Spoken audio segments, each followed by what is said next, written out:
Hey kids, I got your favorite takeout. Burgers? What do you mean burgers? It's your favorite.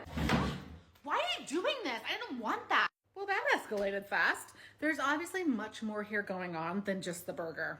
The first thing you have to do here, dear parent, is release yourself from the feeling that like, I tried to do something nice for this kid and now they're just escalating it. Hopefully there's another adult in your life that can help you be seen for the nice thing that you just did. Like, hey, nice, you went out and got takeout for your kids, because this kid can't do that for you right now. So she just shoved a chair and you've got your takeout in your hand. I want you to come over, sit down. No words. Move slowly. Start taking stuff out of the bag, putting it on the table. Use melodic intonation. This is going to help you stay calm. So here is yours, here is mine, here's the ketchup. If that kid is still stomping around and maybe hitting the wall or something like that, no, you don't need to respond to that right now. If they will let you and it feels like it would be supportive, you can go up to them and put your hand on their back and say, up, it's dinner time. Guide them to the table. Probably what's going to happen is they're going to say something, I don't want that. And you need to have in your brain what the other options are. In my family, the other options would be sit at the table, you don't have to eat.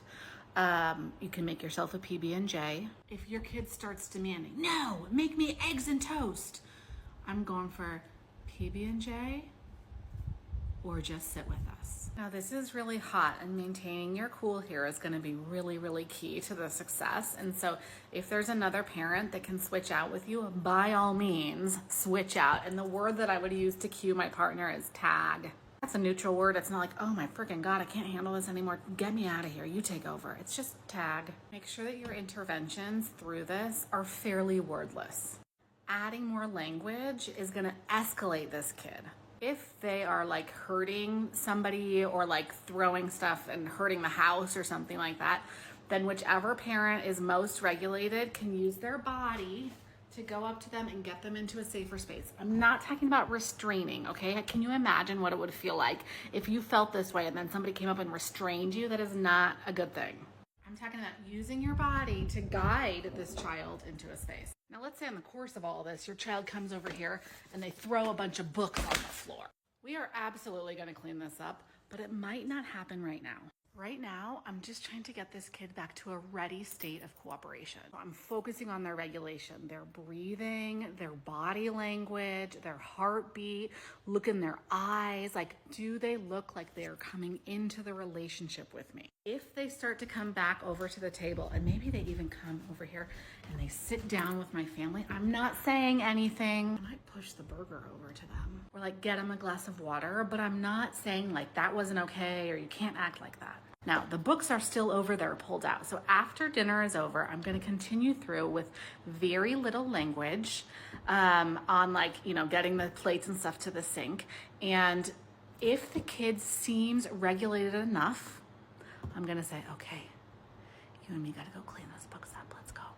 Notice I'm using like a whispered voice. If I don't think the kid is regulated enough to do that, like that's going to be pouring gasoline on it, then I'm going to think about what is a deeper, more regulating activity that we can do before we go clean up the books. Bike ride, walk, taking a shower. It might even take a couple of hours before the kid is ready to come over here with me and clean up the books. Now, when they come over to clean up the books, I will absolutely do it with them. So if they take one and put it away, I will absolutely help.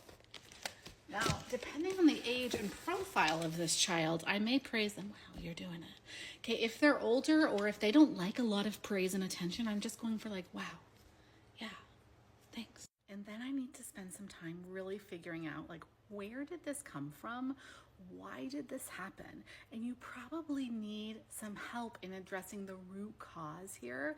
Like, what is it that's going on for this kid that is producing this kind of reaction when you come home with a hamburger? Maybe they had the idea that you were coming home with tacos and then you came home with something else and it just disrupted everything for them. I don't know if that's it. That's one of the many things it could be. But really understanding the root, that root would be about like expectations and flexibility. Is what you need in order to move forward. And that is what I do inside of my course, is I help you figure out what is the root cause of your child's behavior and what are the tools that are perfectly matched to your unique and individual child. DM me the word parent and I will send you some more information about how my team can help you figure this stuff out and solve it once and for all.